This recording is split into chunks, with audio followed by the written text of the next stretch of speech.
I'm going to give you like a quick line context for this, but this book does not allow for quick context, so I'm just going to have to tell you what hey, there we are. So I'm going to tell you quickly what is the context for this. It may not make any sense, and it may sound a bit aggressive, but the book doesn't let you off very easily with just saying what it's about and shit like that. Anyway, this is about a girl who is the only girl in the book who escapes the author and becomes innocent, and then horrible things happen to her, and then subsequently she becomes such a core of suffering and sadness that to get within 50 feet of her is to cry. She's in bed in a cave.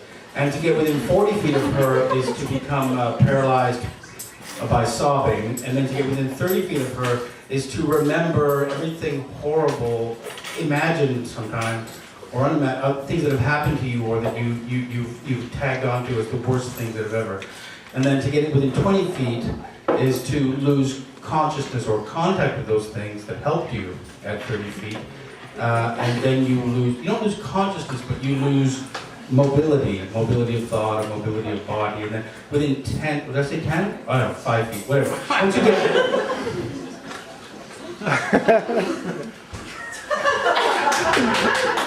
Once you get close enough, you can never leave her side because you can't reach you anymore, and you can't reach back.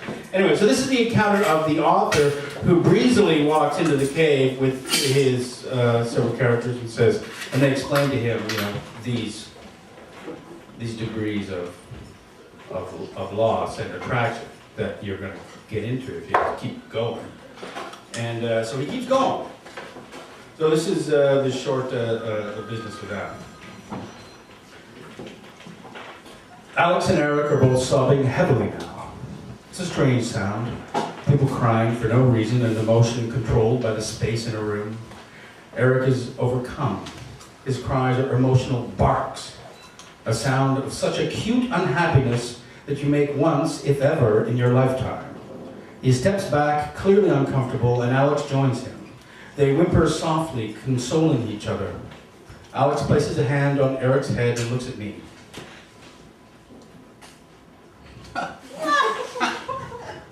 I feel a pulling at my chest, as if hands are holding me in my lungs. I'm aware that my cheeks are shaking.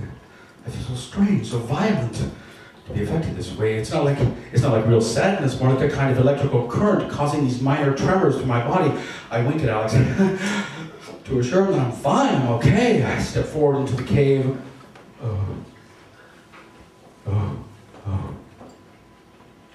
Oh no. Oh, that's all right. Please forgive me. My mind is getting dim. I'm so sad. My heart is breaking. I can hear my hoarse voice. Sobbing. I can't let it stop. When I was young, these farm boys ran over my dog. In front of me and my whole family. My little long-haired dachshund, whose back broke and bleeding from its side. And I had a friend in school who got very sick. He went into the hospital and he never came back. I never saw him again.